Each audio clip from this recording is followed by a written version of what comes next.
Hey guys, tonight we are going to get very still and think about something so fundamental, so deeply ingrained in our daily lives that we almost never consider it at all: the humble pocket.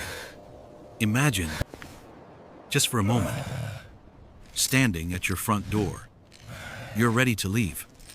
You have your phone in one hand, your keys in the other, maybe a wallet or a single credit card tucked between your fingers.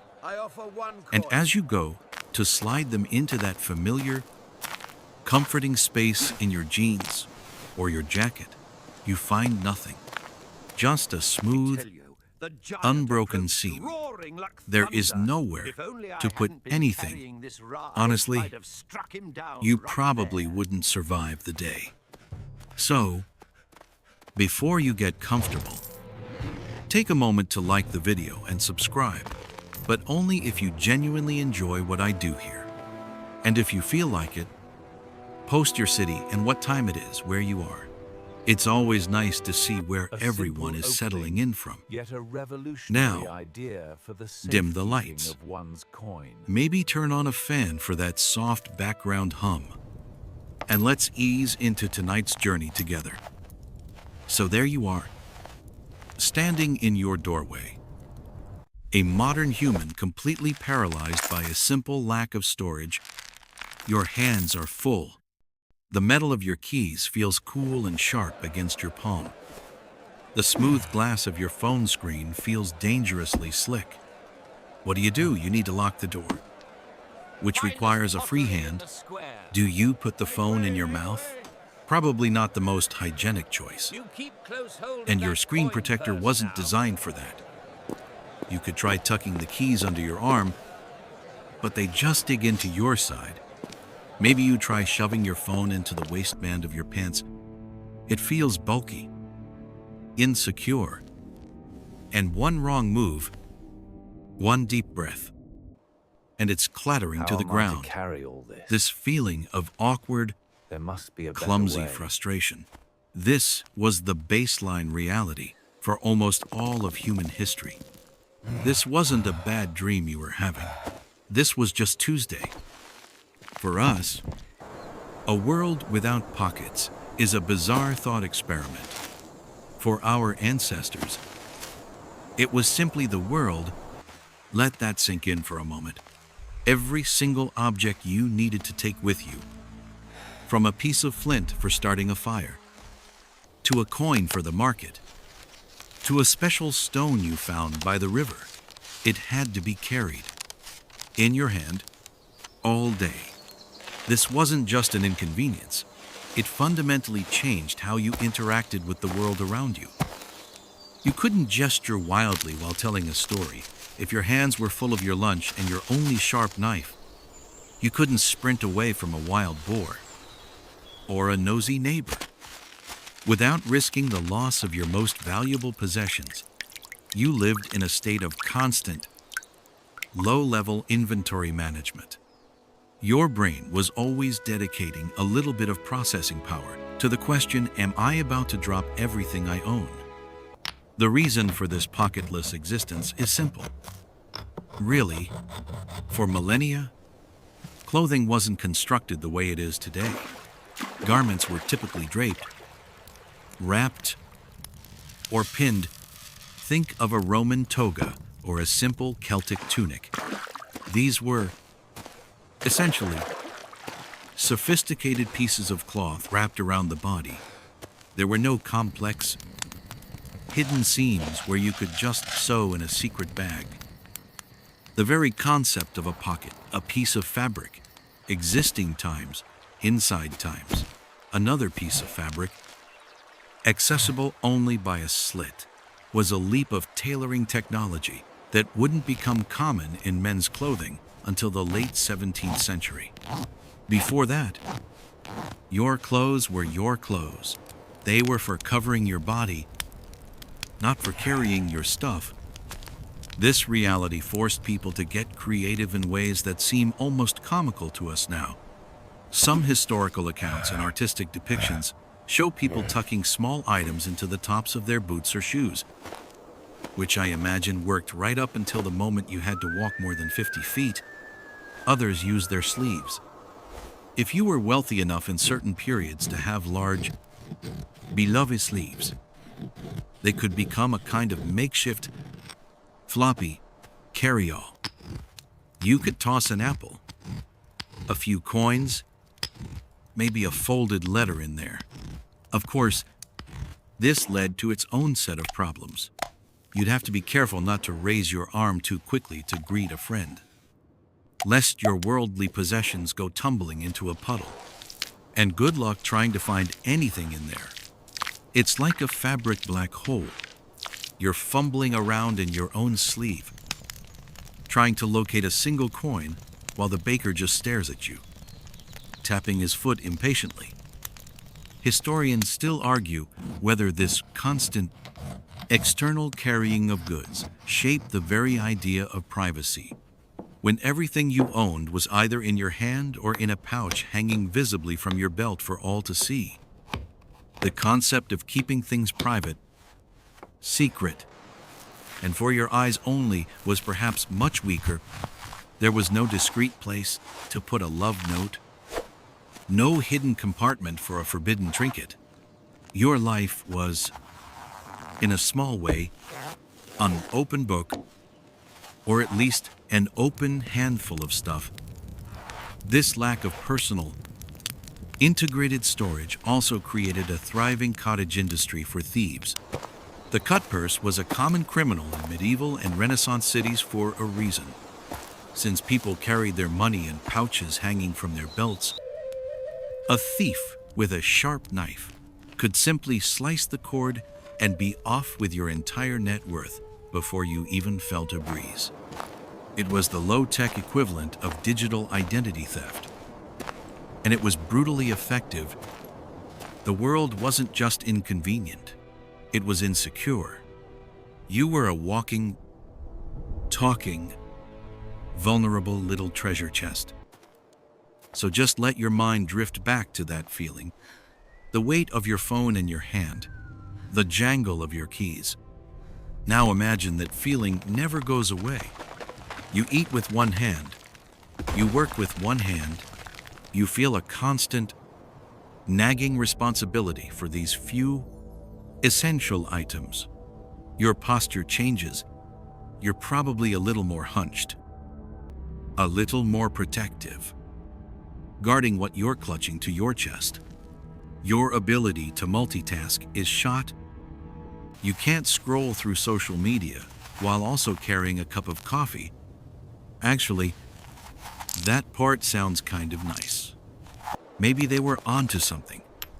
But the sheer mental fatigue of it all, day in and day out, must have been immense. It's a quiet kind of stress. The kind that just becomes part of the background noise of existence. And it was this universal, daily, deeply human problem that sparked the very first, and perhaps most important, innovations in how we carry our lives with us.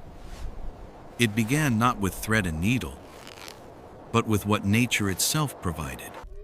So there you are, in a world that is your pantry, your hardware store, and your home, all at once. The problem of your full hands is immediate. You've found a patch of ripe, sweet berries, a cluster of protein-rich nuts, and a perfectly shaped flintstone that just begs to be turned into a tool. It's the perfect rock. It feels right in your hand.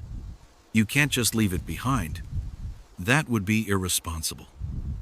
But your hands are already occupied with the delicate task of not crushing the berries. You can't make a second trip. The sun is getting low. And besides, some other enterprising individual, maybe with bigger hands, might happen upon your discovery. You look around, not for a tailor, but for a solution. And the solutions are everywhere, growing from the ground, hanging from vines, scattered along the riverbank, your first thought, your first instinct, is to look for a leaf, not just any leaf, but a big, broad, sturdy one, maybe a burdock leaf, fuzzy and wide as a dinner plate, or the thick, waxy leaf of a tropical plant. You pluck it carefully from its stem. It's cool and pliant in your hands. You fold up the edges, creating a shallow, temporary bowl. Into this green, living container, you carefully place your berries. It's not perfect. It's a bit flimsy. And if you tilt it too much, your precious cargo will tumble out. But for the short walk back to your camp, it works. It is the first shopping basket, the original, fully biodegradable fast food wrapper. Millennia before anyone worried about landfills.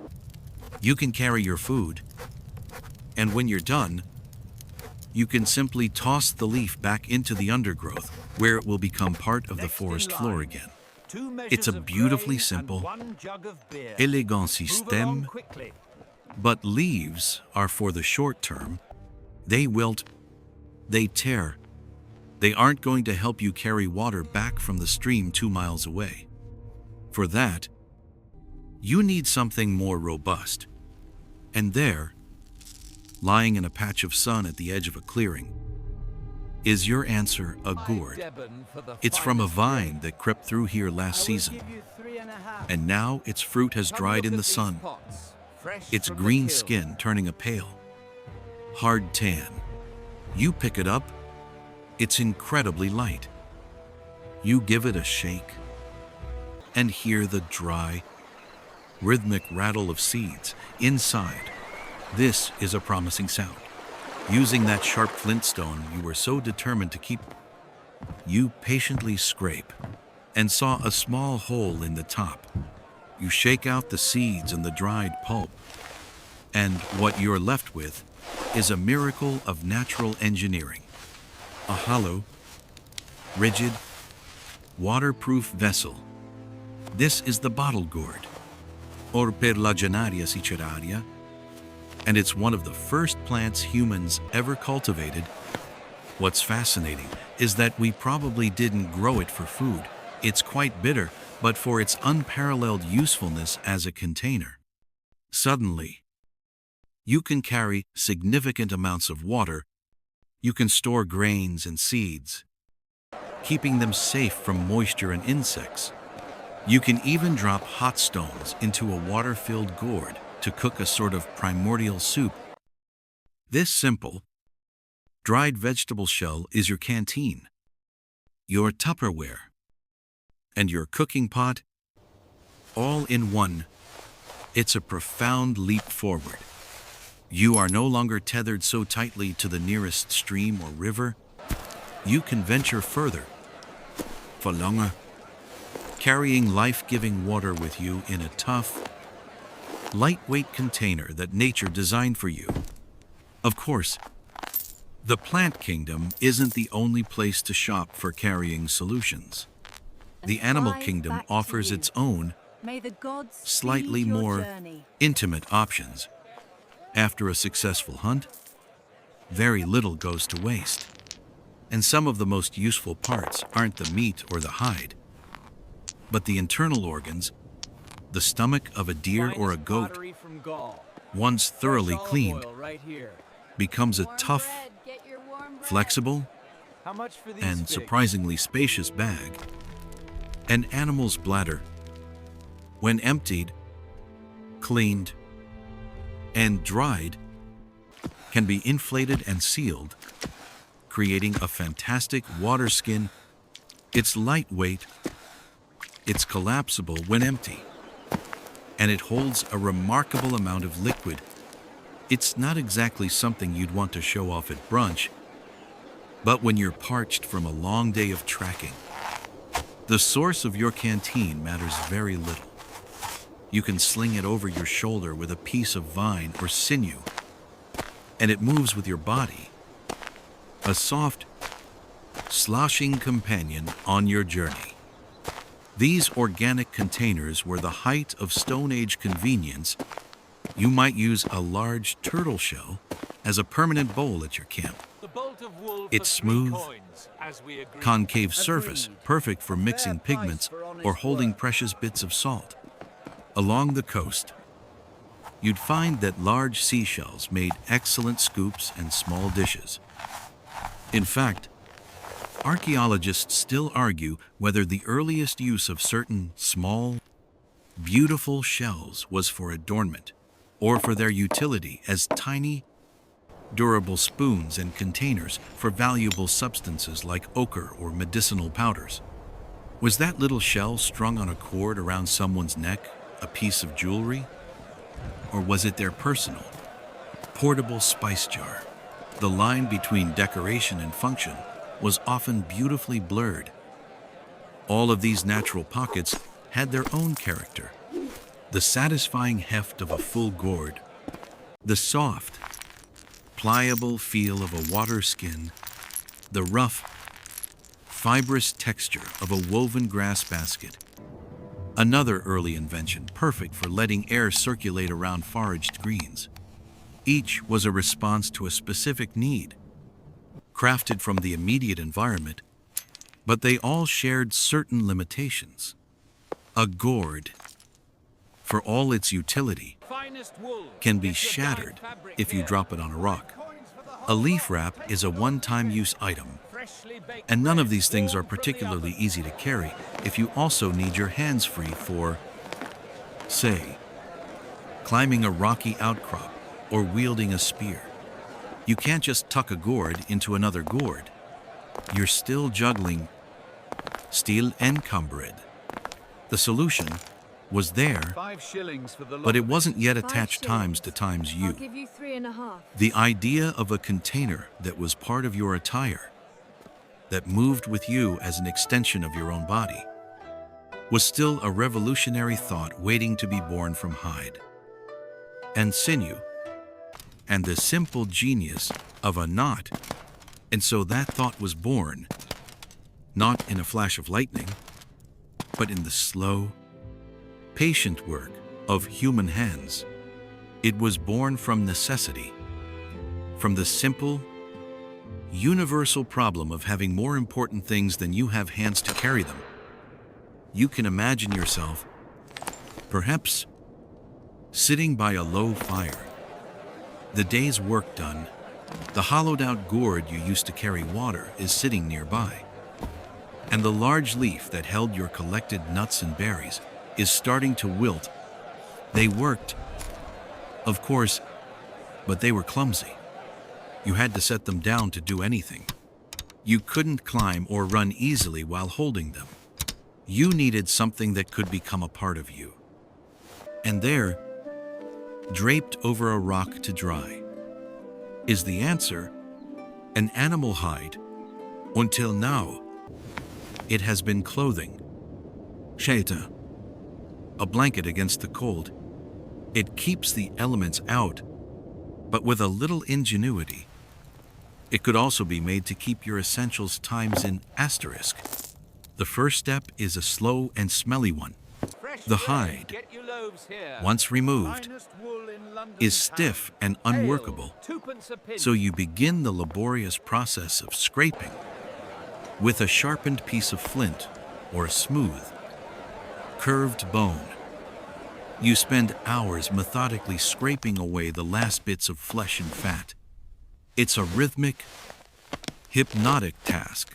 Scrape, scrape, flip the hide, scrape. The sounds are dull and repetitive, perfect for a mind to drift away. Once cleaned, the hide must be transformed from a stiff, board-like material into something soft and pliable. And here, our ancestors discovered a strange and slightly macabre piece of natural chemistry. It turns out that most animals possess just enough brain tissue to tan their own hide. You'd create an emulsified paste from the brain matter and work it deep into the fibers of the skin. It's a messy, hands-on process.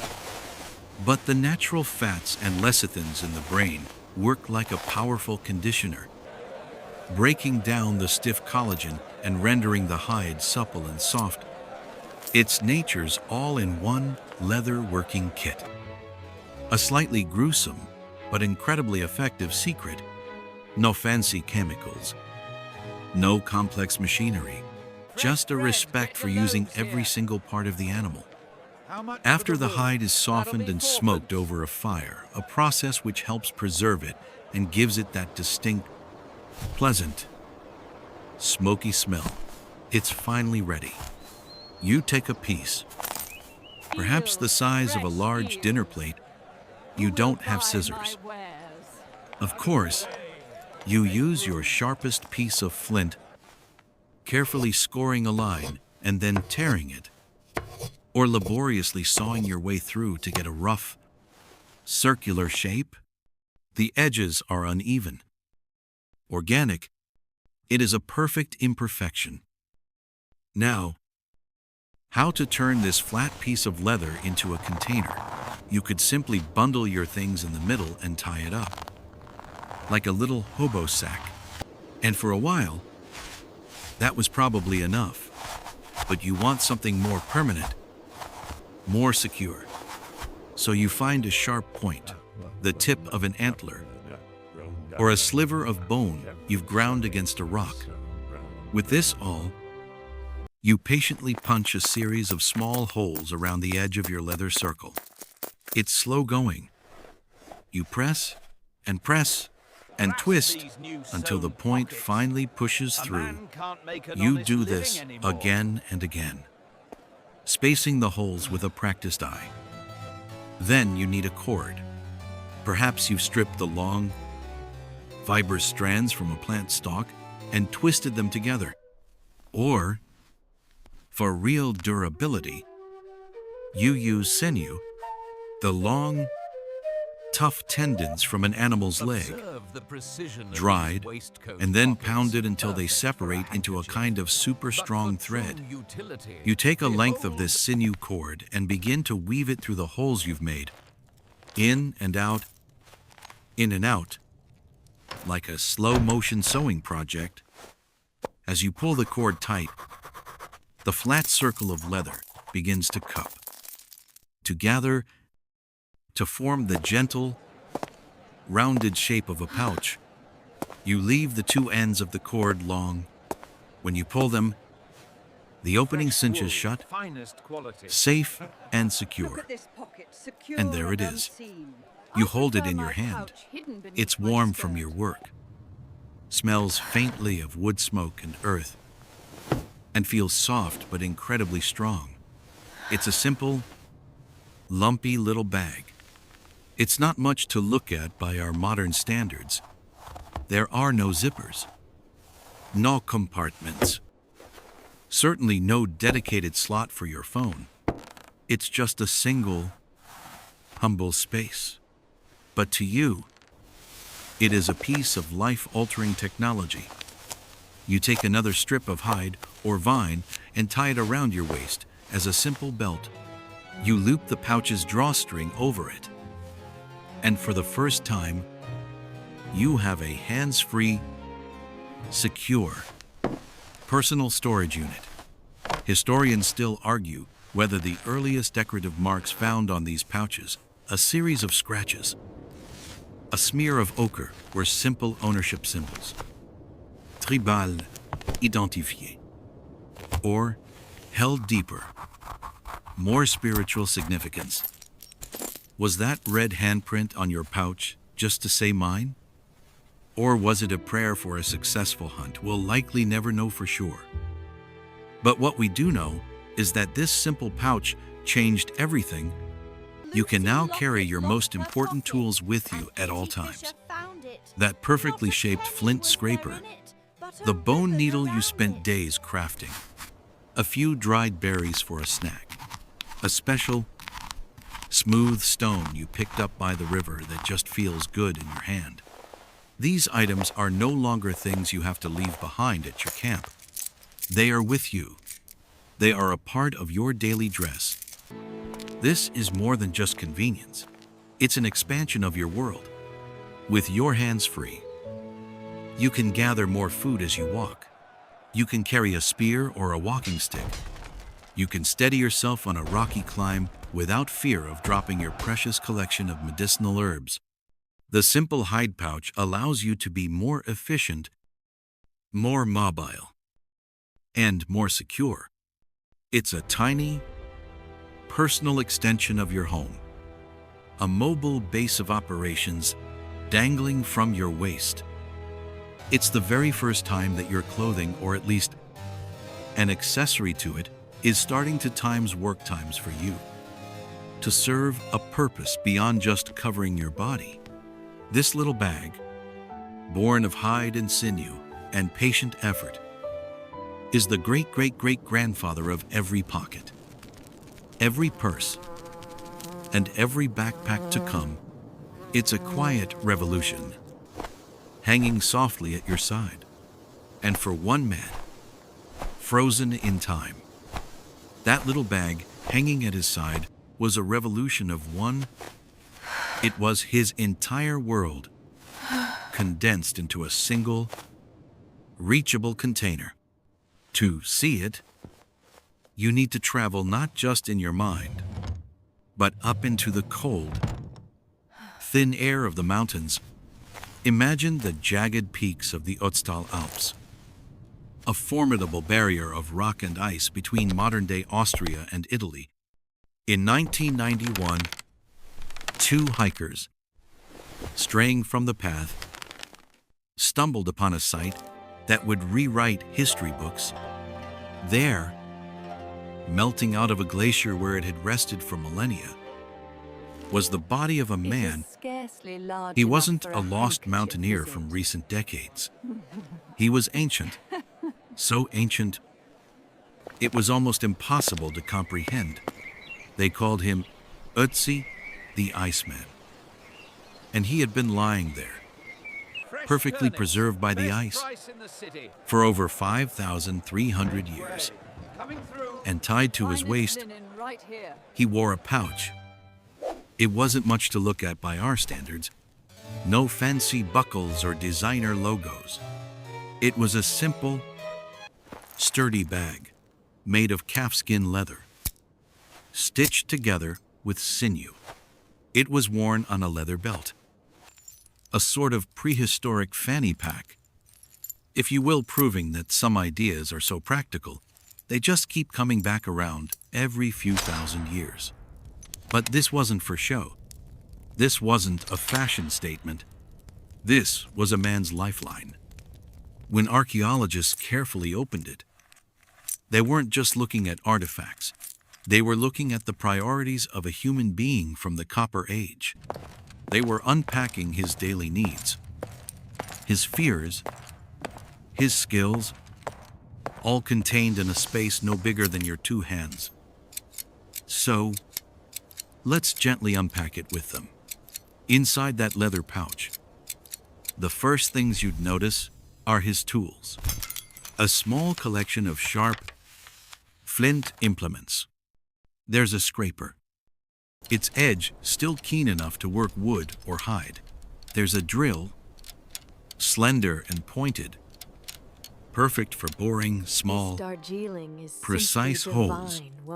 And there's a flake, an almost razor-sharp sliver of black flint, the disposable utility knife of its day. You can almost feel the cold, smooth stone in your own hand. Imagine the patience it took to knap these tools, to strike one rock against another with just the right force and angle to create a perfect, usably edge. These weren't just rocks, they were technology. They were the means to repair his other gear, to butcher an animal, to craft whatever he needed to survive another day in the harsh alpine wilderness. Alongside the stone, there was a different kind of tool, a bone awl, a slim, sharp-pointed piece of bone, polished, smooth from use. This was his needle. With this, He could pierce thick hides to mend his clothing, his shoes, or the very pouch that carried it. This man was self-sufficient. There was no village shop to pop into for a new pair of leggings. If his tore on a sharp rock, there was only him, his knowledge, and the tools he carried on his belt. His entire existence was a closed loop of making and mending, but perhaps the most vital item in his pouch was his fire kit. You can't just rub two sticks together and hope for the best when you're 10. 000 feet up, and a storm is rolling in. Otzi was prepared. He carried a small lump of a special kind of fungus, known as tinder fungus.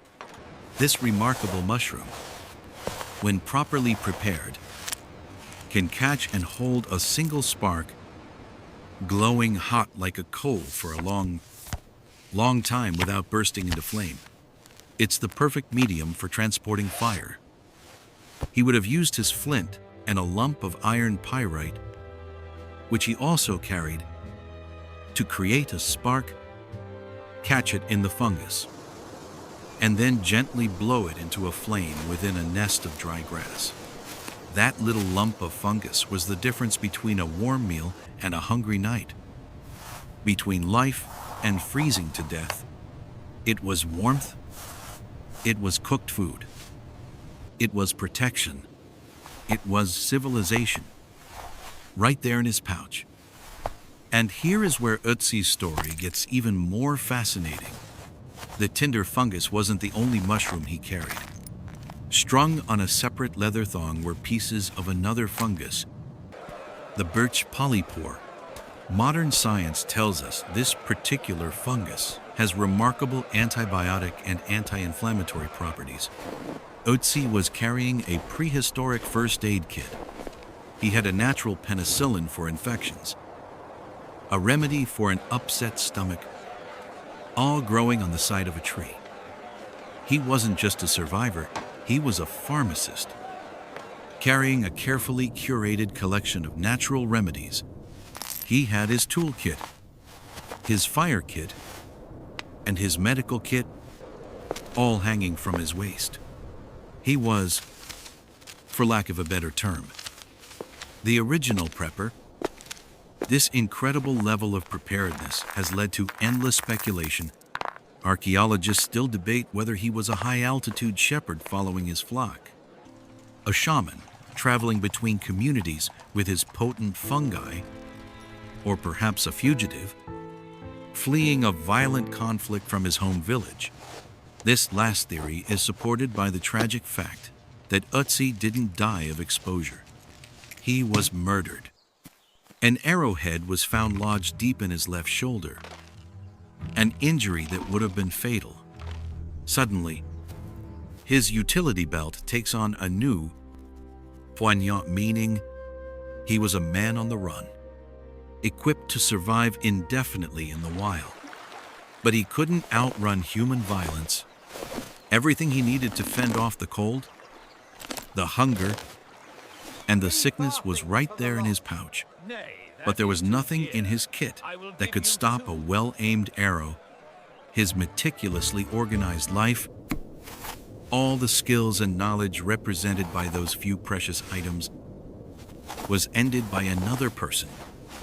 The pouch and its contents became his final, silent statement, a testament to a life of profound competence and a sudden, violent end. Otzi's pouch is a world away from the simple hide bags that came before. It is specialized, organized, and deeply personal. It tells a story not of a whole tribe, but of one man. It shows us that the need to carry our essentials is a fundamental part of the human experience, as true in the Copper Age as it is today. But for Otzi, those essentials weren't a phone and keys. They were the very elements of existence, the ability to make a tool, to start a fire, and to heal his own body. His pouch wasn't an accessory, it was an extension of himself.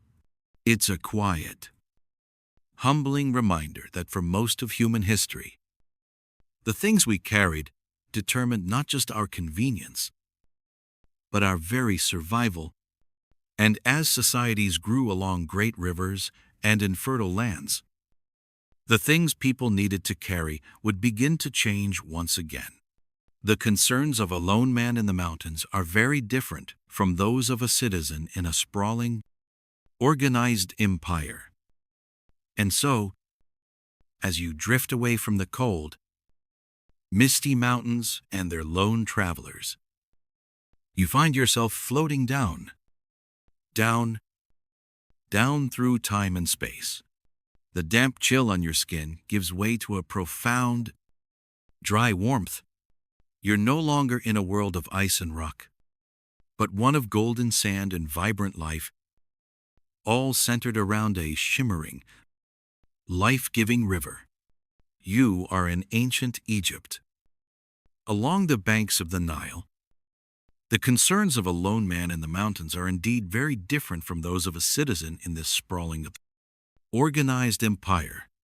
Here, survival isn't about finding your next meal in a frozen wasteland, but about navigating a complex society of farmers, scribes, priests, and artisans, and for that, you still need to carry things. The first thing you notice is the fabric. Everyone, from the laborers hauling stones to the nobles, relaxing on shaded patios, is draped in simple, elegant linen, made from the flax that grows in abundance in the fertile soil of the Nile Delta. Linen is the fabric of Egyptian life. It is breathable, light, and a brilliant, clean white that seems to reflect the unrelenting sun. Offering a small measure of relief from the heat, you are likely wearing a Times Shendit asterisk, a simple linen kilt wrapped around your waist, or perhaps a Times Calasiris asterisk, a straight, narrow dress held up by two straps. And as you prepare to head to the market, you face that now familiar dilemma. Where do you put your things? Your first, most immediate option is built right into your clothing. In a manner of speaking, you might take a few small coins, or more likely, small metal weights for bartering, and a piece of dried fruit, and carefully tuck them into the folds of your kilt. You wrap the linen tightly around your waist, creating a little shelf of fabric where small, flat objects can rest. It's a solution born of pure convenience. But you immediately sense its flaws. It feels precarious. A sudden movement, a stumble on an uneven paving stone, and your payment for lunch could be scattered in the dust. You can just imagine the ancient Egyptian equivalent of that frantic pat-down we all do.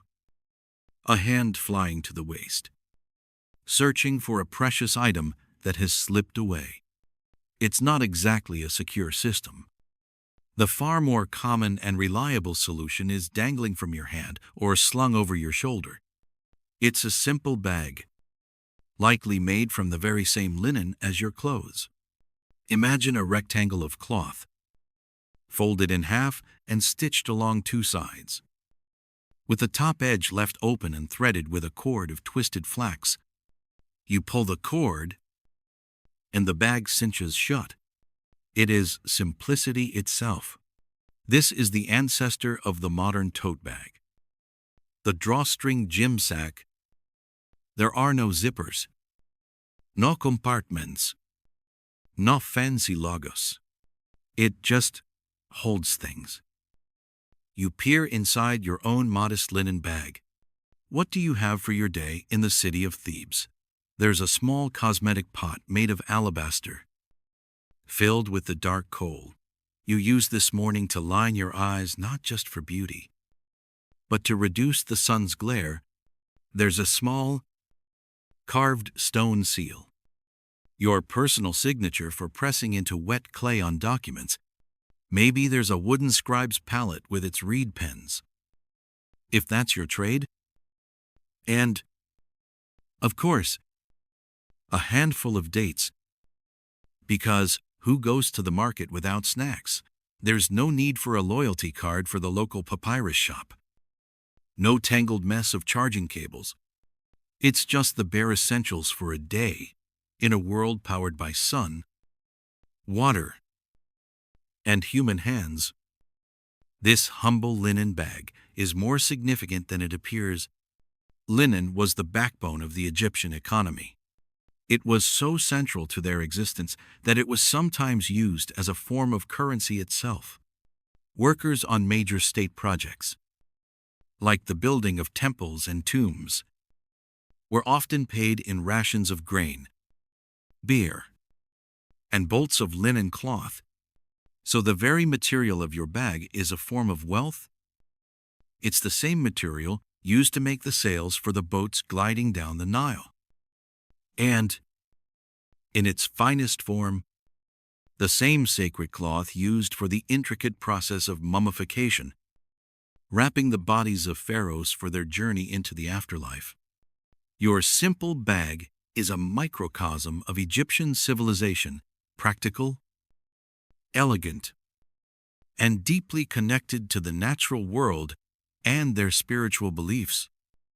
Perhaps the most humanizing glimpse we have into these ancient carriers comes not from a depiction on a tomb wall, but from a tomb itself. When Howard Carter unsealed the tomb of Tutankhamun, amidst the staggering treasures of gold and lapis lazuli, his team found dozens of these simple linen bags. One, in particular, contained a collection of dried fruits and seeds, including the jujube fruit. It was, for all intents and purposes, a 300-year-old snack pack, left for the young king to enjoy in the next life. It's a detail so wonderfully mundane it's profound. It reminds you that for all their gods and pyramids, these were people who got hungry, who liked to have a little something to nibble on. Far from the rugged survival kit of our friend Otzi, this was a bag for comfort and daily life. As you walk through the bustling streets, you see these bags everywhere, in varying sizes and, perhaps, qualities. Historians still argue whether the complexity of a person's bag or the quality of their linen directly correlated with their social status, or if practicality reigned supreme for all but the highest elite. Did a high priest carry a bag of finer, almost translucent linen? Was a merchant's bag larger and made of a sturdier weave to hold more weights and measures? The evidence is scarce, but it seems logical that, just like today, the things you carried and what you carried them in said something about who you were. For now, though, you just feel the gentle weight of your own bag against your leg. It's a soft, unobtrusive presence. It carries everything you need and nothing you don't. Life along the Nile moved at the pace of the river's flow, and the carrying technology reflected that. There was no rush, no need for instant access. You could pause, set down your bag, and retrieve what you needed. As the sun begins to set, casting long shadows from the great stone temples, you can see how this simple system served an entire civilization for thousands of years. But empires rise and fall, and new powers would soon emerge from across the Great Sea, bringing with them new fashions, new ideas, and new ways of carrying the necessities of a very different kind of life. And as one empire's light fades along the sandy banks of a great river, another is already casting long shadows from its 7 hills. The world shifts, and you find yourself no longer in the cool linen of Egypt, but wrapped in the heavy, almost burdensome wool of Rome. You stand, a citizen, draped in the quintessential garment of power and identity, the toga. It's an enormous piece of fabric, a giant semicircle of off-white wool that you've painstakingly draped, folded, and pleated according to tradition. If you've ever tried to fold a fitted sheet by yourself, you have some small inkling of the morning ritual you've just endured. There were probably no YouTube tutorials for this, which seems like a real missed opportunity. Now, you have things to carry. A few coins, maybe a wax tablet and a stylus for taking notes. Perhaps a letter you need to deliver. You look down at your impeccably draped attire. No pockets, not a single one sewn in. The very idea would be absurd. A violation of the pure, flowing lines of your citizen's uniform. So, what do? You turn to the garment itself. The toga, in its magnificent inefficiency, is its own storage unit. Your first and most obvious option is a large, sagging fold that drapes across your chest, running from under your right arm up toward your left shoulder. This is the Times Sinus asterisk. It's less a pocket and more of a woolen cavern. A deep, soft pouch created entirely by the draping of the fabric. You carefully tuck your wax tablet into its depths. It feels moderately secure. You slide your handful of coins in next to it. They clink softly and settle into the bottom of the fold. It works, but it's a system built on gravity and a prayer. You find yourself walking a bit more stiffly, conscious of the precious cargo nestled in your chest drape. You make a mental note not to bend over too quickly to greet someone, lest your daily budget go scattering across the cobblestones of the Forum. An accidental Roman pocket dump would be embarrassing for everyone involved. For something a little more valuable, or perhaps just smaller and more prone to getting lost in the main fold, there's another option. Up near your shoulder, where the toga is bunched and knotted, another, smaller fold is created. This is the Times Umbo asterisk, and it acts as a sort of high-security deposit box. It's tighter, less accessible, and a much safer place for a special coin or a signet ring you're not currently wearing. It's the ancient equivalent of that tiny, useless pocket on your jeans, except this one actually had a purpose. Reaching for something in the Times Umbo times requires a bit of a contortionist's grace, a subtle rummaging near your collarbone that you hope no one notices. But let's be honest, this whole system is a bit of a hassle. It's fine for a stately procession to the Senate or a leisurely stroll through the market. But what if you're traveling? What if you're a soldier, a merchant, or just someone who can't be bothered with the delicate art of toga pocket management? For you, there is a much more practical solution. A direct descendant of those simple hide pouches we saw so long ago. You reach for your belt purse. The Roman belt purse, often called a times bursa times or a times crumina asterisk, is a simple leather or cloth pouch, sometimes with a drawstring, that you can loop onto the belt you wear under your toga, or with your more practical tunic. Suddenly, life is simpler. Your coins are secure, making a satisfying, muffled jingle as you walk. There's no risk of them tumbling out if you trip on an uneven stone. It's a dedicated space, a tool designed for a single job, much like Otzi's own utility belt thousands of years before. But now existing in a world of sprawling cities and complex economies, you might see these purses everywhere.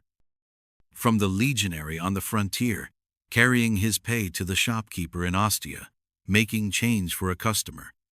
They are the soul of practicality. And yet, there's a quiet debate lingering in the air. Historians still argue whether the belt purse was seen as a slightly lower-class accessory, something a truly elite, toga-wearing citizen would shun in public in favor of his majestic, if clumsy, Sinus. Was it a mark of the working man, the traveler, the soldier, people who needed function over form? Or was it simply a common-sense item used by everyone when the situation demanded it, even if it was hidden discreetly beneath the layers of their formal wear? You cinch your own leather times, bursa times tight. You appreciate the solid weight of it at your hip. Inside, you can feel the sharp corners of a few gaming dice and the smooth surface of a lucky amulet. These are things you wouldn't trust to the fickle folds of your toga. The purse feels personal, private, unlike the times Sinus *, which is part of your public presentation.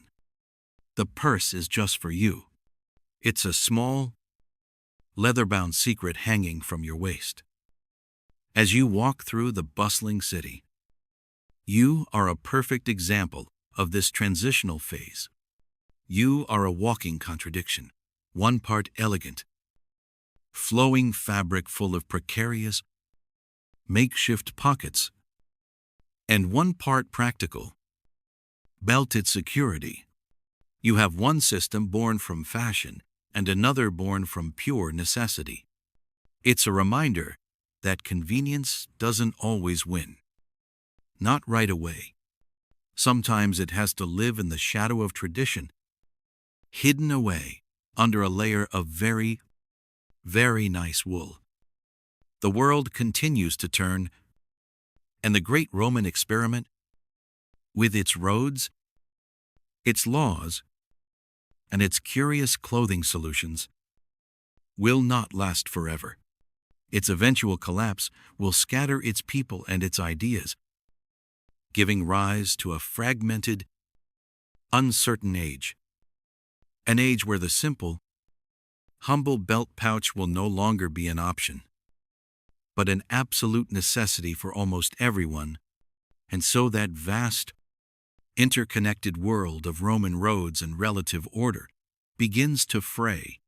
The center cannot hold, and as that world scatters its people and its ideas, giving rise to a fragmented, uncertain age, you find that the simple, humble belt pouch will no longer be an option, but an absolute necessity for almost everyone.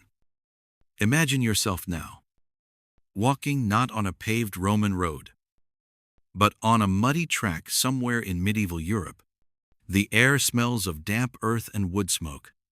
Gone are the flowing togas with their clever folds. The clothing you wear now is more practical, more pieced together.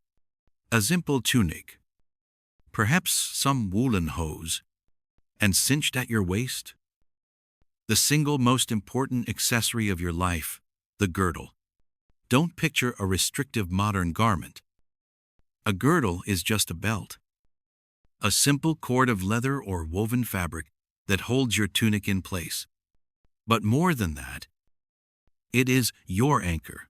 It's your tool rack, your bank, and your entire personal filing system, all dangling precariously from your hips. From this girdle hangs a pouch. It's likely made of leather, softened with use, or perhaps a sturdy, thick wool. It's not sewn into anything. It's a separate, independent little bag, attached to your girdle by a loop or a pair of thongs. As you walk, it bumps gently against your leg. A constant, soft reminder of everything you own in the world. This isn't a fashion statement. Not yet. This is pure, unadulterated utility. This detachable pouch, hanging from a belt, has now become utterly ubiquitous. From the farmer in his field to the lady in her drafty castle, from the monk on a pilgrimage to the merchant haggling in the market square, everyone has one. It is the great equalizer. No matter your station, your clothes had no pockets, so your life had to hang from your waist. You reach into your own pouch, the worn leather familiar to your touch. What do you find? A few coins. Perhaps their designs worn smooth from years of circulation. A small, sharp utility knife, essential for everything from cutting a slice of hard cheese to trimming a frayed piece of rope. You might find a piece of flint and a small bit of steel, the fundamental tools for coaxing fire into existence on a cold night. There might be a bone comb, a lucky stone, or a small wooden token from a holy shrine you once visited. This little bag isn't just carrying your currency, it's carrying your capability, your ability to eat, to make a fire, to fix what is broken.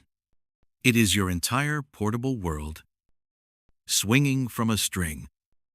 And because this pouch contains everything of value, it naturally attracts unwanted attention in the crowded, jostling marketplace. You learn to keep a hand resting on it. This is the era of the cutpurse. Not a pickpocket, that term implies a level of subtlety that hasn't been invented yet.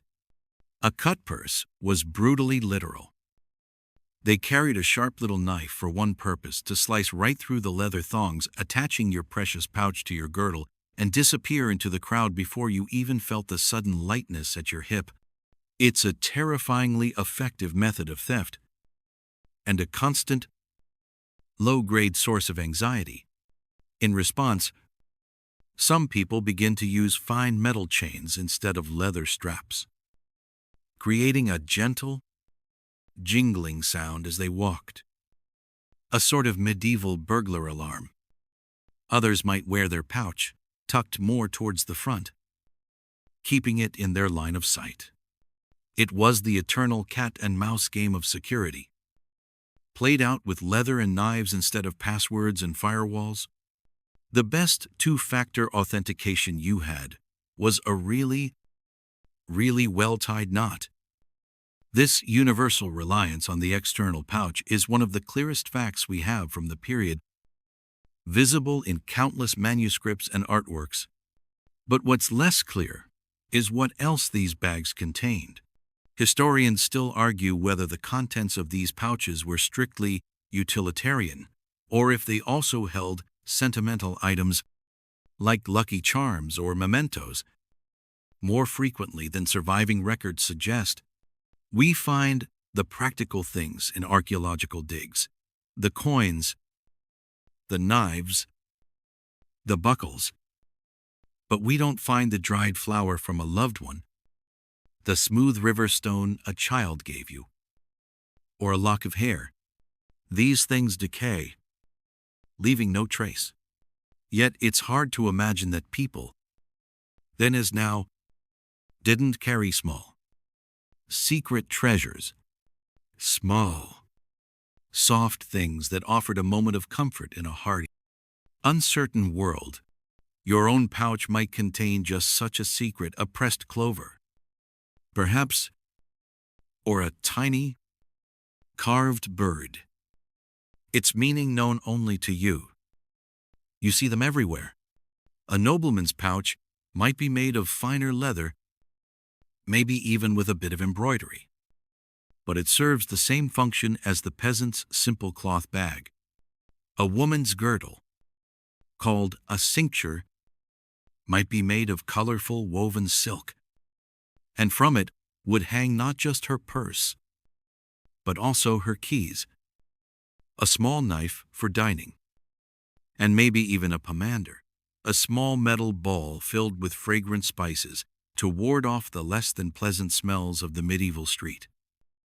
It was a walking command center, a symphony of gentle clanking and swaying that announced your arrival Sometimes, you'd see people with so many things hanging from their girdles, purses, tools, daggers, rosaries, that it's a miracle they could walk in a straight line.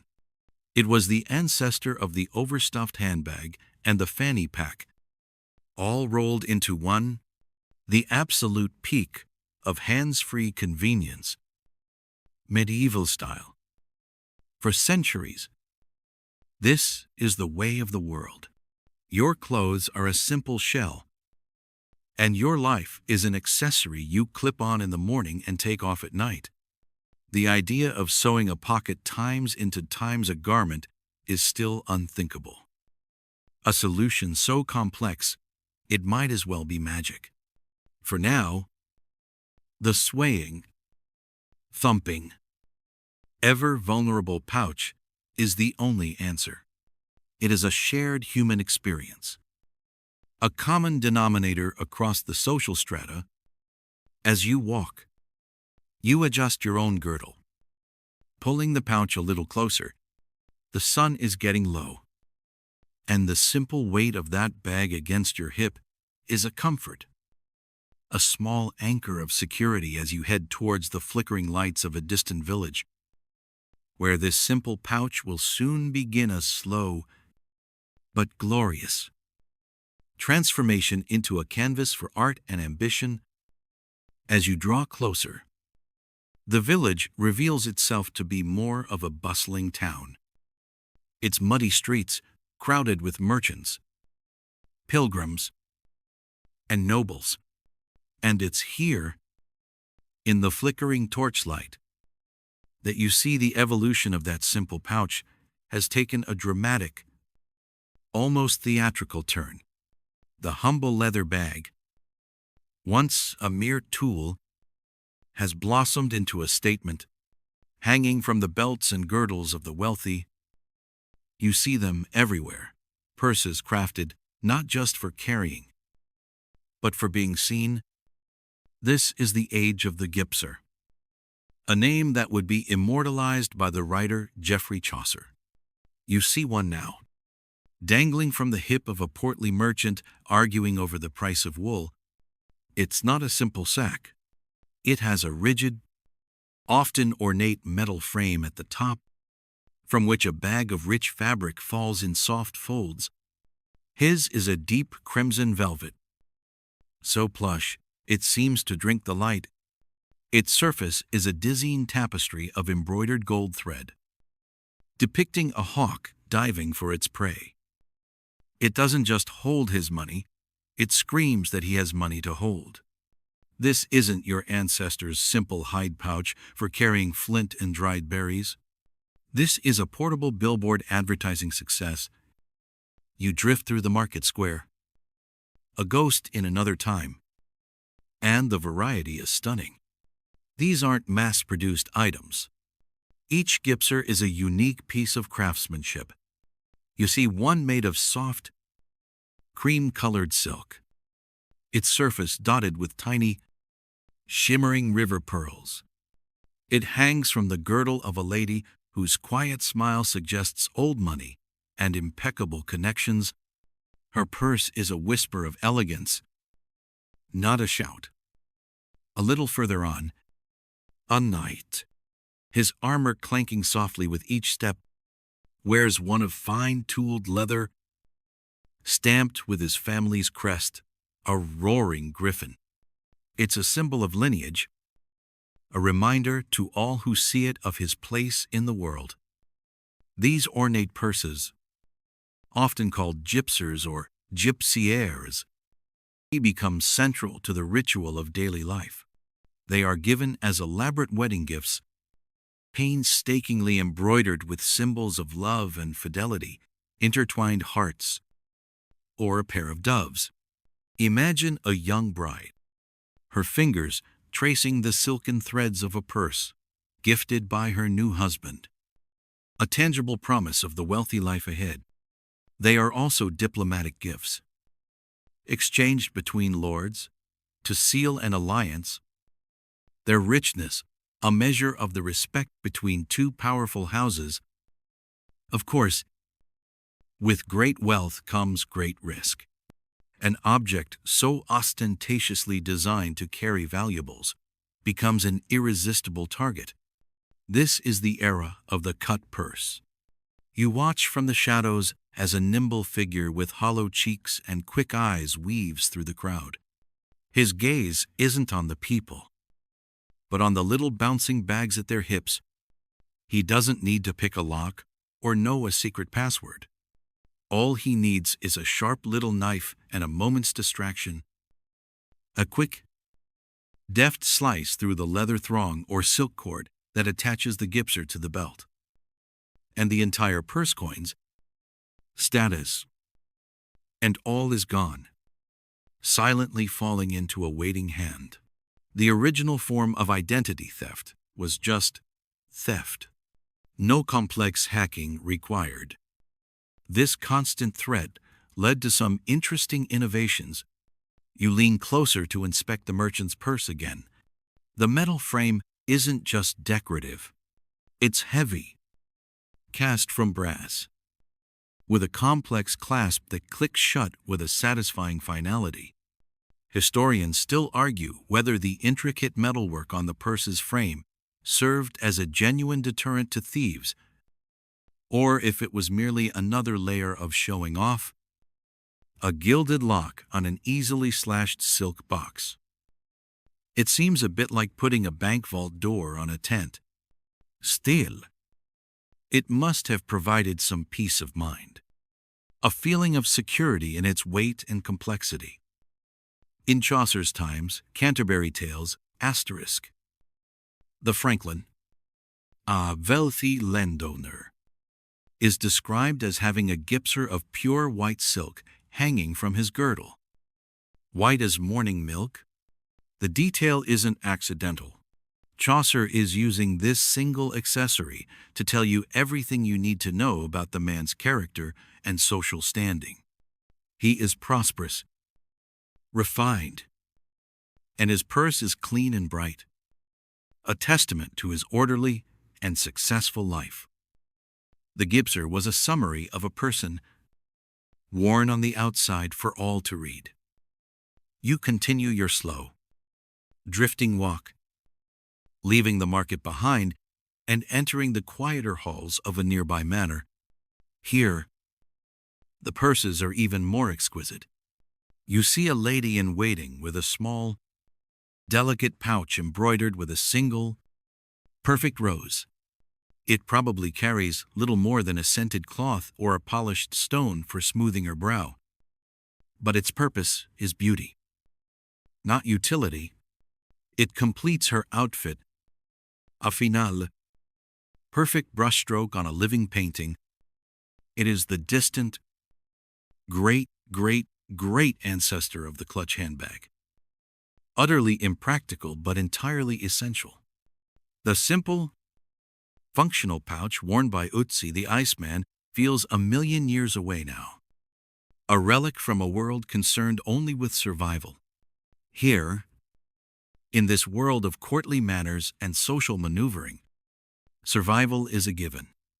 Now, the game is about status, and the purse is one of the most important pieces on the board. As the evening deepens and the manor grows quiet, you imagine the feeling of untying one of these treasures at the end of a long day, the satisfying weight of it in your hands, the cool kiss of the metal frame, the soft rustle of the silk. You'd place it carefully on a wooden chest. Its vibrant colors a focal point in the dim candlelight. The contents might be just a few silver coins, a prayer bead, perhaps a small metal seal for stamping wax. But the gypciere itself holds so much more. It holds identity, ambition, and the quiet, heavy burden of wealth, in a world where it was both a great prize and a great peril. It bumps against your leg one last time in your imagination. A constant, tangible reminder of your place in the grand archipel. Unfolding pageant of medieval life. That bumping against your leg however, is starting to feel a little less like a status symbol and a little more like an invitation. The world is changing. The grand pageant moves on, marching right into the 16th century. The age of the Tudors. Towns are becoming cities. Crowds are becoming denser.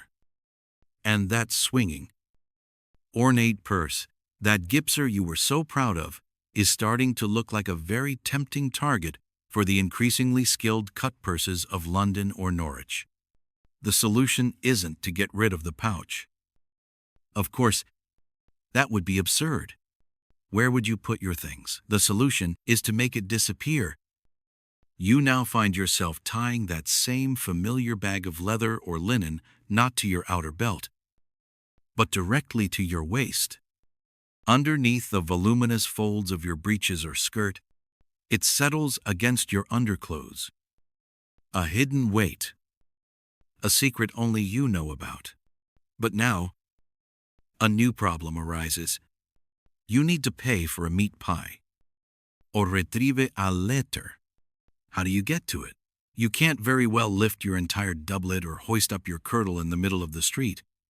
That would be unseemly. And so, tailors devise a wonderfully simple, almost elegant solution. The slit. It's just a small, vertical opening, usually sewn into the side seam of a pair of men's breeches, or hidden in the vast fabric sea of a woman's skirt. It isn't a pocket. Not yet. It's a doorway. You feel for the opening with your hand, your fingers tracing the reinforced stitching at the edge. And then you slip your hand through. It's a strange sensation at first. Moving through this portal from the outside world into the private space beneath your own clothes. Your hand is now in a warm, dark, personal void, brushing against your linen undershirt. There, you find it, the familiar drawstring of your pouch. You fumble for a moment, a timeless human motion that will be repeated billions of times centuries later by people searching for car keys and pull out a coin. The transaction is completed with a new kind of discretion. Your wealth is no longer on display, swinging for all the world to see and covet. It's now a private affair. This move toward interior storage was helped along by a rather flamboyant and peculiar fashion trend of the era slashing. The wealthiest Tudors loved to show off, and one way they did this was by having their expensive outer garments, their silks and velvets, slashed with deliberate cuts to reveal the even more expensive and often brightly colored fabric worn underneath. An entire sleeve might be a series of puffs and ribbons, a visual feast of texture and layering, with clothing already being intentionally full of artistic holes and openings. Adding one more for purely practical purposes barely registered. It just made sense. It fit the aesthetic. A plain, functional slit to reach your money bag looked perfectly at home, next to a decorative slash revealing a hint of gold brocade. Of course, historians still argue whether this shift to hiding pouches was driven more by a fear of crime or by the changing tides of fashion, as men's clothing became more tailored and form-fitting, particularly with the prominent introduction of the codpiece. Perhaps a clunky bag banging against the hip simply ruined the desired silhouette. It's hard to look dashing and streamlined when you've got a lumpy sack of coins and a pewter spoon swinging from your belt.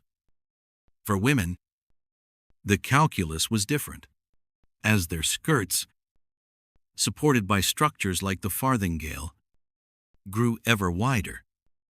The space beneath became a vast, unexplored territory. Hiding one or even two large pouches in there was easy. You could probably store a small dog and a bottle of wine under there. 2. And no one would be the wiser. The simple slit in the overskirt provided access to a personal, mobile storage unit. Imagine walking through a bustling Tudor market.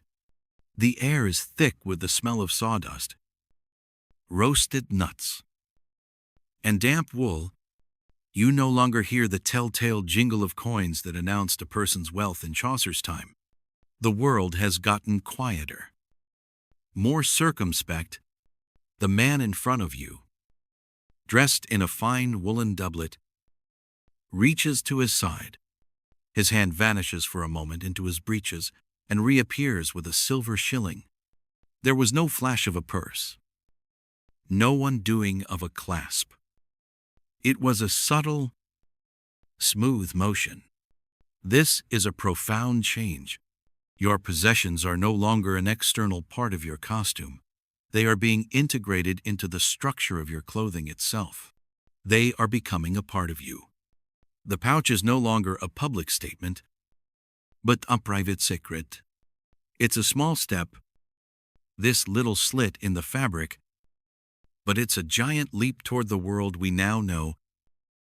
The world of true, integrated pockets is just around the corner, waiting for a tailor to have the revolutionary idea of not just making a door, but building a room right inside the wall. For now, you enjoy the new sense of security, the comforting, muffled weight of your belongings, safe and sound, hidden away in the dark. That secret room, built right into the wall of your clothes, feels like the peak of innovation. It's your own private space, a vault you carry with you, accessible only through a discreet little doorway that no one else can see. You walk through the streets of London, the weight of your coin purse, a familiar, rhythmic bump against your leg, tucked securely away from the world. But change, as it often does, arrives not with a thunderclap, but with the quiet snip of a tailor's shears and the whisper of a needle through wool. One day, you commission a new set of clothes. The fashions are changing, slimming down from the billowy, slashed garments of your grandfather's time. King Charles II has championed a more sober, elegant look: a long coat, a waistcoat, and a pair of breeches. It's sleek, modern, and when you put on the new breeches for the first time, something feels different.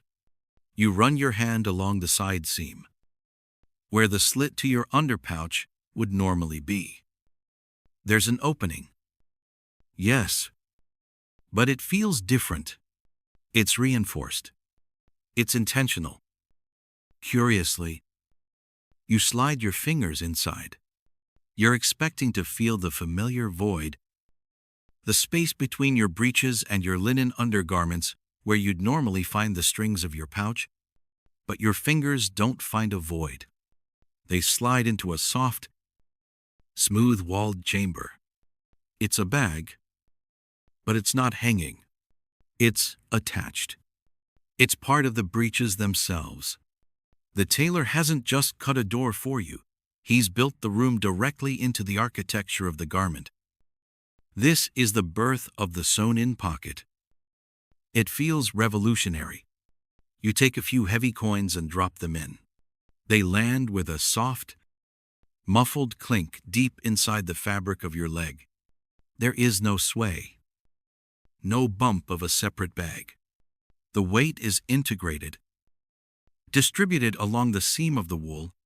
It feels secure in a way the tie-on pouch never could. The old fear of a cut purse? That nimble thief who could slice the strings of your purse without you ever feeling a thing, suddenly feels archaic. To steal from this, a thief would have to somehow cut through your actual trousers and into a hidden bag, a much more noticeable affair. You stand before the looking glass, admiring the new silhouette. It's clean, There are no telltale lumps or bulges of a bag tied awkwardly at your waist. You can carry your essentials, your money, a small folding knife, perhaps a key, and the line of your clothing remains unbroken. You slip your hand into the opening again, just for the novelty of it. Your hand disappears up to the wrist. It's a strange, new posture. A casual, confident stance that says you have nothing to hide, even as you're hiding things better than ever before. This wasn't an isolated idea. All across Western Europe in the late 17th century, tailors began performing this same magic trick. Historians still argue whether this was driven primarily by the need for better security, the aesthetic demands of the new, sleeker fashions, or simply the logical next step in the craft of tailoring. Whatever the reason, it caught on with astonishing speed. At least for men, the new waistcoat you ordered has them too neat. Slim pockets on the front, perfect for a pocket watch or a snuff box. Your long overcoat has cavernous ones, big enough for gloves or a folded letter. Suddenly, you're a walking piece of luggage. And you've never felt more organized. And just like today, the moment you were given a convenient place to put things, you immediately started carrying around more junk. A man of status might now have a dozen pockets distributed across his three-piece suit, each with a designated purpose. You quickly develop what will become an unconscious, timeless male ritual, the pat-down. Before leaving the house, you pat your side, your chest, your other side. Coins check, watch check, snuff box check. It's the 17th century version of phone, keys, wallet. A reassuring rhythm of self-inventory that the pocket made possible. A quirky detail of these first pockets is that they were often made from an entirely different material than the garment itself. Your fine wool breeches might have a pocket bag sewn inside made of rugged, unbleached linen, or even soft, supple leather.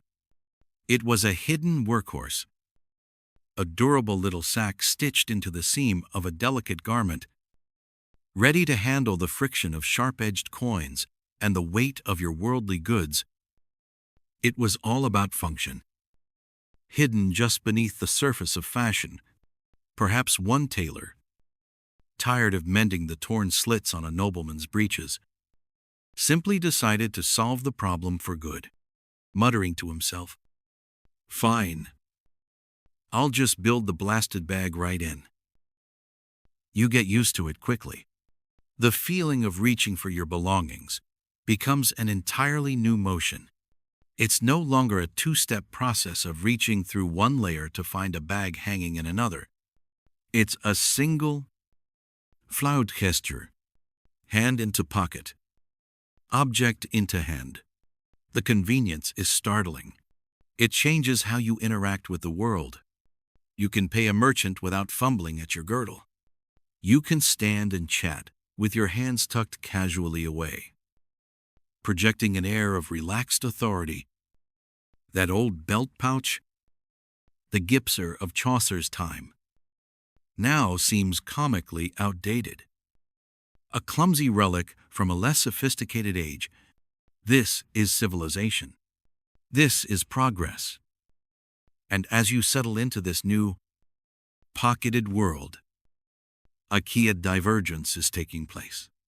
This wonderful, practical, secure innovation is being applied almost exclusively to men's clothing. The tailor who so cleverly integrated storage into your breeches and waistcoat does not do the same for your wife's or sister's gowns. Their fashions are moving in a different direction. And for them, the problem of carrying their essentials is about to get more complicated, not less. For now, you simply enjoy the newfound freedom, the comforting weight of your possessions resting securely in their new, tailor-made homes, stitched right into the fabric of your modern life. But this newfound convenience, this simple luxury of a sewn-in pouch, is not a universal experience, not by a long shot.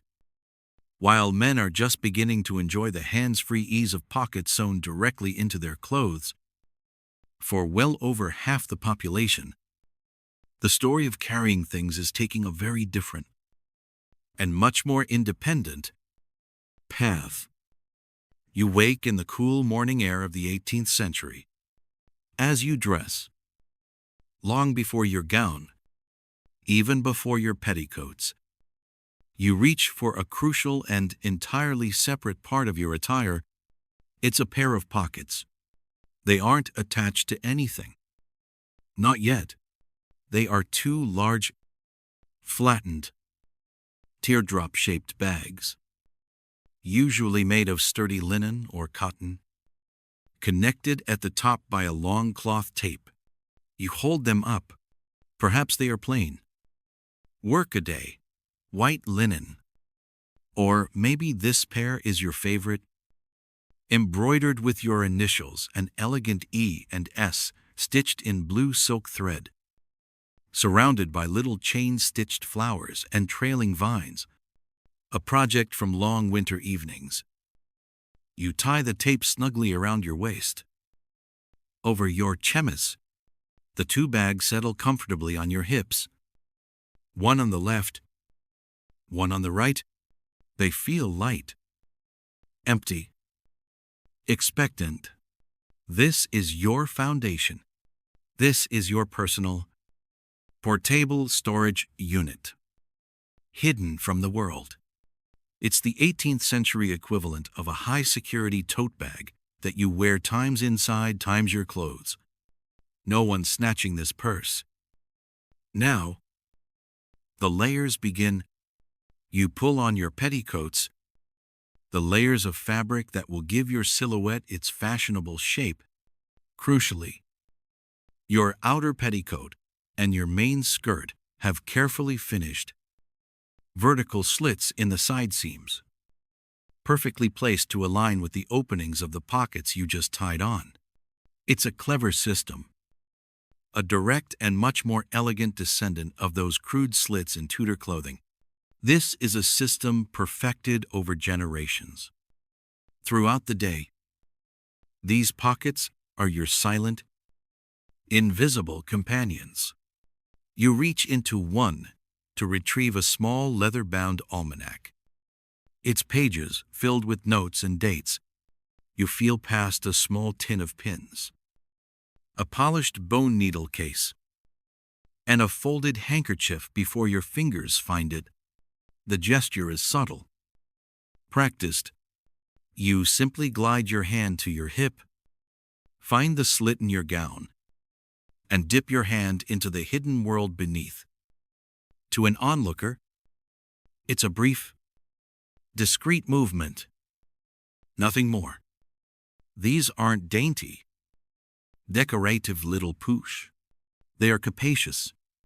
They are workhorses. One pocket might hold your house keys, a few coins tied in a cloth, a thimble, and maybe a forgotten biscuit wrapped in wax paper for a mid-afternoon snack. The other could contain a packet of letters from your sister, a pair of spectacles in a hard case, a small pomander to ward off unpleasant city smells, and a little wooden toy to quiet a fussy child. Your entire day, your responsibilities, your connections, all comfortably riding on your hips, leaving your hands entirely free to work, to carry a basket, or to hold a child's hand.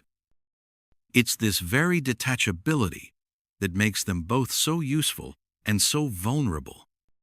A fact immortalized in a children's nursery rhyme. You might even hum to yourself, "Lucy Locket lost her pocket." Kitty Fisher found it. It's a simple little verse, but it perfectly captures the reality that this crucial piece of your wardrobe was a distinct object. It could be misplaced. It could be stolen if the tie was cut. It could be lost. Surviving examples in museums show the wear and tear of daily life patches, mends, and stains from a leaky ink pot or a crushed berry. They were lived in essential items. The level of personalization on these pockets is remarkable. While a wealthy woman might have pockets of fine silk to match a specific gown, most women made their own. They were a common project for girls learning to sew. Scraps of fabric from old dresses were pieced together, creating a patchwork of memories. Because they were hidden, they became a canvas for personal expression. Safe from the judgment of the outside world, historians still argue whether the contents and decoration of these underskirt pockets were considered part of a woman's most private domain, a kind of textile diary, or if they were merely a practical solution to a design problem. Perhaps the answer is simply both. They were intensely personal precisely because they were so profoundly practical, unlike the man's pocket, which is part of the suit, part of the public presentation. Your pockets are part of your private underpinnings.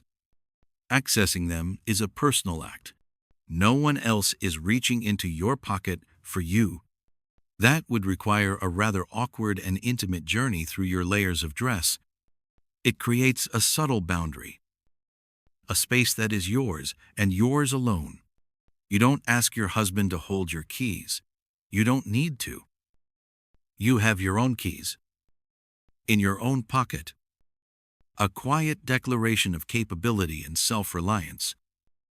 For over 200 years, this is the ingenious and near-universal solution for women of almost all social classes, from the dairymaid to the duchess.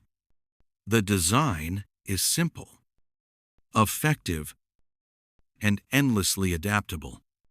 It carries the tools of your trade, the tokens of your affection, the currency for your transactions.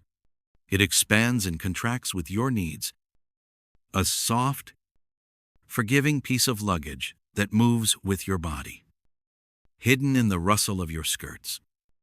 For now, this hidden world is your own, a perfect system of privacy and practicality. But on the horizon of fashion, the line of the body is beginning to change.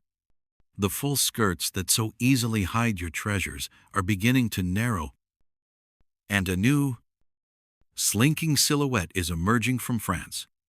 It is a silhouette that is sleek, sheer, and unforgiving. And within its narrow lines, there is simply no room for secrets or for snacks. That unforgiving silhouette arrives not with a whisper, but with the thunder of the guillotine. As the French Revolution tears down the old aristocratic order, it also tears away the layers of fashion, the wide panniers, the stiff corsets, the mountains of powdered hair. All of it comes to be seen as decadent and corrupt. In its place rises a new ideal, one inspired by the perceived simplicity and virtue of the ancient Roman and Greek republics. The look is called neoclassicism. And for women's clothing, it means a drastic, almost shocking change. You find yourself standing before a mirror, not in a fortress of petticoats, but in a simple, high-waisted column of a dress. The fabric is often a fine, semi-sheer muslin or cotton, falling straight from just below your bust to the floor. It's light. It's freeing. It's also rather revealing. After centuries of hiding the body's natural shape under architectural garments, this new empire style follows every curve. There is nowhere to hide. And that is a profound problem for your pockets. Those two trusty, capacious bags, filled with everything from your house keys to a half-eaten apple, are now utterly homeless. Tying them around your waist, as you have always done, is unthinkable. Under the thin, clinging fabric of your new gown, they would create two enormous, lumpy, and frankly bizarre bulges on your hips. It would completely ruin the long, flowing line that is the entire point of the fashion. The slits in your overskirt are gone, because the overskirt itself is gone. The layers that provided cover are gone. A lumpy hip is no longer a sign of a well-prepared woman. It's a fashion catastrophe. It looks less like you're carrying your essentials and more like you're smuggling a pair of oddly shaped potatoes. For the first time in centuries, a woman's practicality is in direct and open conflict with her presentation, and so, a choice must be made. Do you abandon the height of fashion to maintain your personal, mobile storage unit? Or do you sacrifice your independence for the sake of the silhouette for most women of means? The choice is clear. The pockets have to go. But you can't simply walk around with nothing. You still need a place for a coin, a handkerchief, perhaps a dance card or a scented powder puff.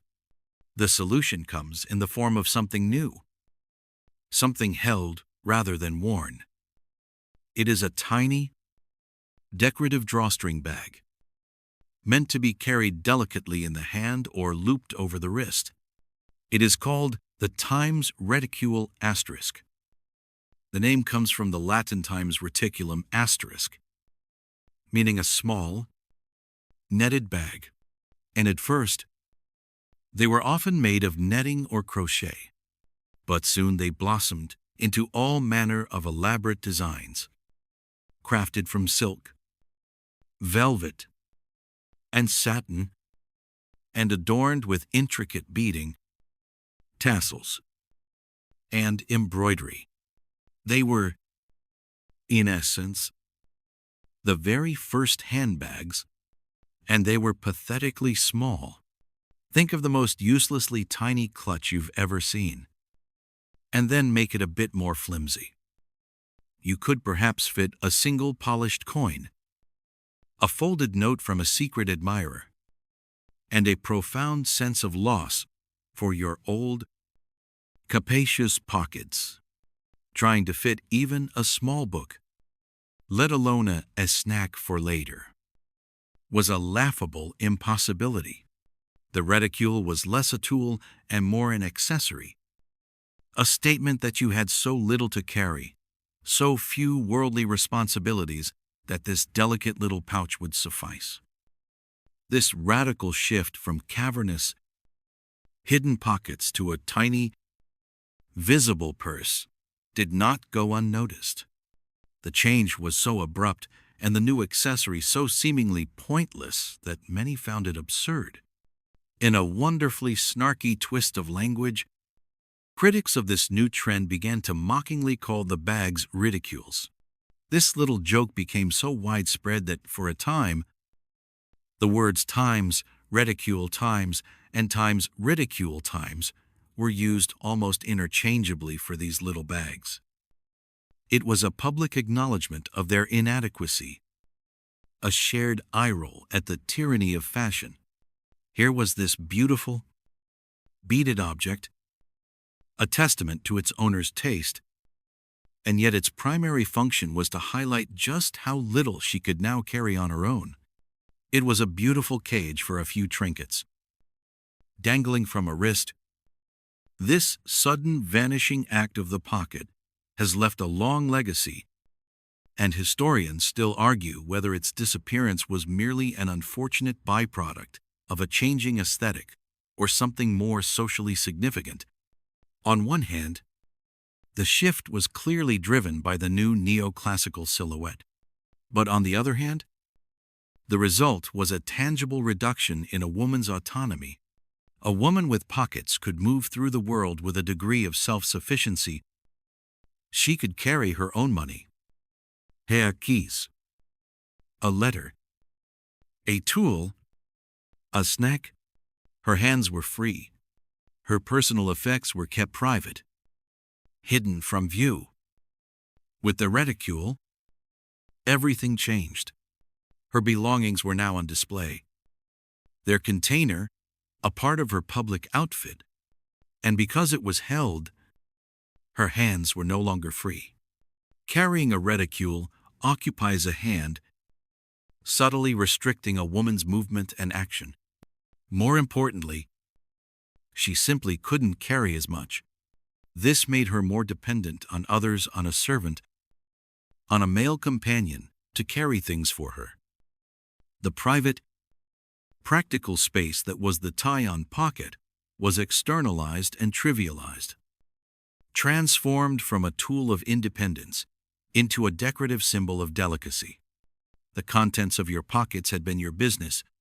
The contents of your reticule, so meager they were barely worth mentioning, were now held in an object meant to be seen and admired by all. The pocket was about function. The reticule was about form. And for the next 100 years, form would win, leaving women to navigate the world with little more than they could grasp in one hand. But the desire for hands-free convenience didn't die. It just found a new and far more elaborate form of expression. And so, in the grand, sweeping drama of carrying your stuff, this new, elaborate form of expression clinked and jingled its way onto the scene. Imagine, if you will, the pendulum swinging back from the tiny, useless reticule. The need for practicality, for hands-free living, hadn't vanished. It had just been biding its time, waiting for the right accessory. Enter the Chatelaine. It's a wonderfully clunky, evocative word, sounding like something between a chandelier and a captain. And in a way, it was both. It was an ornamental clamp, a decorative hook that a woman would clip onto her belt or waistband. From this central hub, a series of chains would dangle, each one ending in a small, essential tool. It was the Victorian era's answer to the utility belt, but filtered through the lens of high fashion and domestic duty. The name itself, Chatelaine, comes from the French term for the mistress of a castle. The Chatelaine, the keeper of the keys, and that is precisely the image it was meant to evoke. The primary and most important items dangling from those delicate chains were keys. Not car keys or house keys as we think of them, but keys to the pantry, the liquor cabinet, the tea caddy, the linen press, and the storage chests. In a large household, these were the keys to the kingdom. They represented control, authority, and trust. The soft, metallic jingle that announced her approach down a long hallway was the sound of the household's manager making her rounds. It was a clear, audible signal of her status and her responsibilities. You could hear your boss coming from 3 rooms away, which was probably a very effective management technique. But it was so much more than just keys. The Chatelaine was a customizable, modular system of personal preparedness. Attached to the other chains, you might find a tiny, sharp pair of scissors for snipping a loose thread, a silver thimble, nestled in its own ornate case, a watch, because punctuality was paramount, a vinaigrette, which was a small, perforated box containing a sponge soaked in smelling salts, ready to be deployed in case of a fashionable swoon or just a particularly unpleasant smell in the crowded city streets. It was the ultimate expression of being ready for anything, as long as that anything happened indoors and involved needlework or accounting. The sheer variety of attachments is where things get truly fascinating. This is the quirky little corner of history, where you see what people truly valued. Some chatelaines featured a tiny, ivory-paged notebook called Envoi et Mémoire, complete with a miniature silver pencil. For jotting down shopping lists or household notes, you might find a button hook, essential for dealing with the dozens of tiny buttons on Victorian boots and gloves. There were perfume flasks, pin cushions, and even folding magnifying glasses. It was the 19th century equivalent of loading up your smartphone with apps for every conceivable situation. You didn't have an app for that. You had a dangling silver attachment for that. Of course, this beautiful, functional object sits at the center of a historical debate.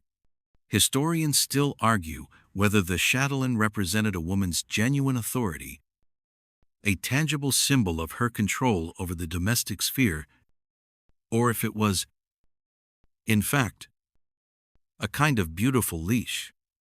Was it a tool of empowerment? Or were those chains just a more ornate version of the ones that metaphorically bound her to the home?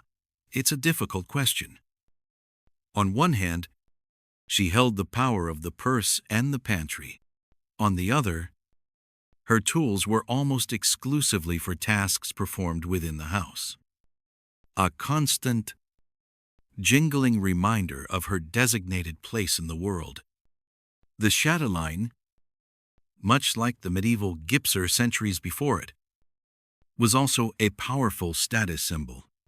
A simple, middle-class housewife might have one made of polished steel, practical and unadorned, holding only the most necessary items. But a wealthy woman, a true lady of leisure, would sport a chatelaine of sterling silver or gold plate, intricately carved and chased with floral motifs or mythological scenes. Her attachments might be made of tortoiseshell or mother of pearl. It was a piece of jewelry as much as a tool. Showing up to an afternoon tea wearing a particularly fine chatelaine was a subtle, but clear, way of signaling your family's wealth and your own importance. You weren't just carrying your sewing kit, you were wearing your managerial resume right there on your hip. Forget the latest handbag. The real flex was having a different chatelaine for every day of the week. But as the 19th century drew to its close, the gentle clinking of the chatelaine began to fade. The world was changing. Women were beginning to move more freely outside the home, seeking education, employment, and social reform. The purely domestic toolkit of the chatelaine started to feel a little antiquated. A thimble and a button hook weren't quite as useful on a bicycle or at a political rally. And while it solved the problem of holding things, it created a new one: noise. You could not sneak anywhere wearing a chatelaine. It was the absolute opposite of stealth technology. Every step was accompanied by a little metallic symphony, announcing your presence, your purpose, and the fact that you were carrying a very nice pair of tiny scissors. Slowly, the larger, more capacious handbag began its rise to dominance, capable of holding not just the tools for the home, but items for a life lived out in the wider world. The beautiful, dangling chatelaine was gently unclipped from the waistband of history, becoming a cant antique, a final, sparkling gasp of an era when a woman's entire world could be carried, jingling, from her waist. Ling Chatelaine was gently unclipped from the waistband of history, becoming a cant antique, a final, sparkling gasp of an era when a woman's entire world could be carried, jingling, from her waist. And then, a new century dawns. The 20th century. The air buzzes with the hum of electricity, the rumble of the first automobiles, and the quiet, persistent, and deeply frustrating sound of a woman patting down her clothes, looking for a place to put a tram token and a key. That jingling little world of the Chatelaine has vanished, and that vast, hidden universe of the tie-on pocket has been squeezed out by fashion. In its place, mostly nothing, just smooth, uninterrupted fabric. You find yourself once again in a world that has decided your essentials belong in your hands, or in a tiny, decorative bag that barely holds a handkerchief. But something is different now. A low, steady drumbeat of change is beginning to sound. This isn't just about convenience anymore. It's becoming a matter of freedom. As the century begins, women are campaigning for the right to vote, to get an education, to participate in public life. And to do all of that, you need to be able to move. You need your hands free. You need pockets. The suffragettes, in their practical, often self-designed marching outfits, understood this perfectly.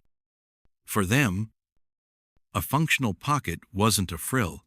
It was a symbol of capability, a small fabric rectangle of rebellion. It declared that a woman had things to do, places to be, and she was not going to be encumbered by a silly little bag while doing it. Imagine pulling on a suffragette suit, a tailored jacket and skirt combination, perhaps designed by a house like Creed in London. The wool is sturdy, the cut is liberating, and as you slide your hands into the deep, satisfying pockets on the jacket, you feel a sense of preparedness.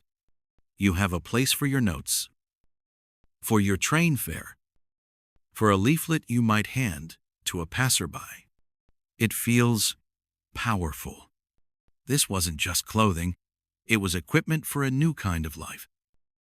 Of course, the wider world of fashion took its time catching up. The early 1900s were still clinging to silhouettes that made pockets difficult. But then, war comes. Twice. And with each world war, millions of women flood into factories, onto farms, and into roles previously held only by men, and you simply cannot rivet the side of a battleship or drive an ambulance while clutching a beaded reticule. Necessity. The great inventor shoves fashion aside. Women wear trousers. They wear overalls. They wear uniforms. And all of these garments have one thing in common: glorious, deep, functional pockets. For a few years, practicality reigns. A woman could leave the house with her own keys, her own money, her own identity card, all securely stowed on her person. It was a brief, sensible paradis. Historians still argue whether the decline of the servant class directly fueled the demand for more practical women's wear, or if it was a less direct consequence of broader social changes. But either way, as women took on more of the household management and public duties themselves, the need for self-sufficiency became woven into the very fabric of their lives. A pocket for a ration book during World War II wasn't a luxury. It was a feature as essential as a buttonhole. Dress patterns from the 1942 often highlight these ration book pockets as a key selling point. It's a strangely specific and poignant detail, a pocket designed not for glamour, but for the grim reality of queuing for sugar and butter. After the wars, however, fashion staged a counterattack. The 1,950 seconds brought flowing skirts and hyper-feminine silhouettes. And yes, a full-circle skirt has plenty of room to hide a pocket in its side seam. And many of them did. It was a secret, welcome little feature. But the overall message of the fashion world was clear. A truly elegant woman carried a handbag. The pocket was for emergencies. The purse was for presentation. The two were not the same. The real, lasting pocket revolution for women begins to rumble in the second half of the century. It arrives with the defiance of youth culture, with rock and roll, and most importantly, with denim. When blue jeans finally cross the gender divide and become a staple of women's wear, they bring their pockets with them. Not one, not two, but 5, 2 on the front, with that funny little watch pocket tucked inside one, 2 on the back. Suddenly, you have options. You can stand, hands hooked in your back pockets, in a posture of casual confidence that was previously reserved for men. It's a small thing, a simple shift in how you hold your body, but it feels monumental. And then come the pantsuits of the 70 seconds and 80 seconds. As women stride into the corporate world, the blazers have breast pockets and hip pockets. The trousers have pockets. This is the uniform of the new professional woman. And like the suffragette suit before it, it is designed for action, yet even here, the struggle continues. Often, these pockets were decoy pockets, a flap and a slit sewn shut, a cruel joke from the fashion industry, promising utility, but delivering only a useless seam. It was a constant reminder that while women were in the boardroom, their clothing still hadn't fully accepted that they might need to carry their own pen. It's the kind of design choice that makes you wonder if the person who made it has ever had to carry more than a single tic-tac. So, as the 20th century closes, you find yourself in a strange and consistent landscape. You have jeans with pockets deeper than a philosopher's thoughts, but you also have dress pants with faux pockets sewn shut for the sake of a smoother line. You have winter coats so laden with storage you could survive a mild apocalypse. And then gossamer summer dresses with nowhere to put a lip balm. The quiet war for pockets, the century-long struggle for a simple, sewn-in poach, hadn't ended in a decisive victory. It had settled into a kind of truce, a patchwork of convenience and frustration. The revolution was televised, but it was still a work in progress, leaving you to check the tag on a new pair of pants, not just for the price, but for the quiet, hopeful promise of a pocket. And so you stand there, in a modern store or looking at your closet, contemplating that quiet promise. It's a promise of convenience. Certainly, a place to put your phone, your keys, a crumpled tissue. But as you trace the seam of a well-made pocket, you're touching the endpoint of a very long, very slow revolution. A revolution not of governments or kings, but of how a single person moves through the world.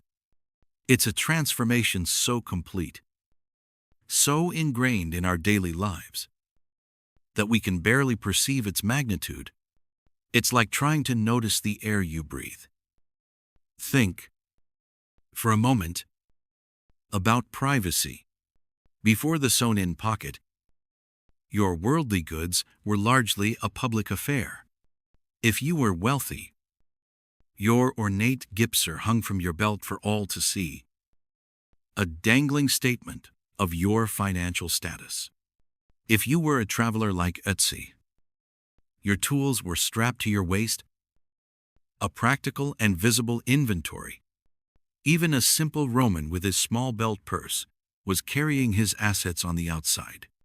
Your wealth, your tools, your identity were, in a way, external. The Sewn-In Pocket changed all of that. It internalized our essentials. For the first time in history, you could carry something of value, a coin, a letter, a keepsake in a space that was truly, intimately yours, hidden from the world within the very fabric of your clothes. This wasn't just a new place for storage. It was the creation of a small, mobile, private vault. Historians of material culture still argue whether the primary driver for the pocket's adoption was pure utility, or this burgeoning social need for a private, personal sphere. With this new privacy came a new kind of social interaction. A secret note no longer needed to be hidden in the spine of a book or passed through an elaborate scheme. It could be slipped discreetly from one hand to another and vanish into a waistcoat. A business deal could be sealed with the quiet jingle of coins deep within a pocket, not pulled from a visible purse. It's no coincidence that the rise of the novel, with its focus on inner lives and secret thoughts, happened in the same centuries that the pocket became a standard feature of clothing. The pocket is, in a way, the architectural equivalent of an inner monologue. It's a space just for you. And it changed how we stand, how we carry ourselves. The casual, hands in pockets, slouch is a thoroughly modern posture. It's a posture of nonchalance, of ease, maybe even a little bit of defiance. You can't stand like that if your only option is a detachable pouch or the folds of a toga. That simple act of resting your hands requires this specific invention. Before pockets, hands were for gesturing, for holding tools, for carrying things, or for being clasped in prayer or deference. The pocket gave our hands a place to simply be, a place to retreat, to stay warm, to fidget with a loose coin or a smooth stone found on a walk. It created a whole new language of body movement, one that we use every single day without a second thought. This humble invention also rewired our relationship with our own belongings. We develop an almost subconscious awareness of their presence.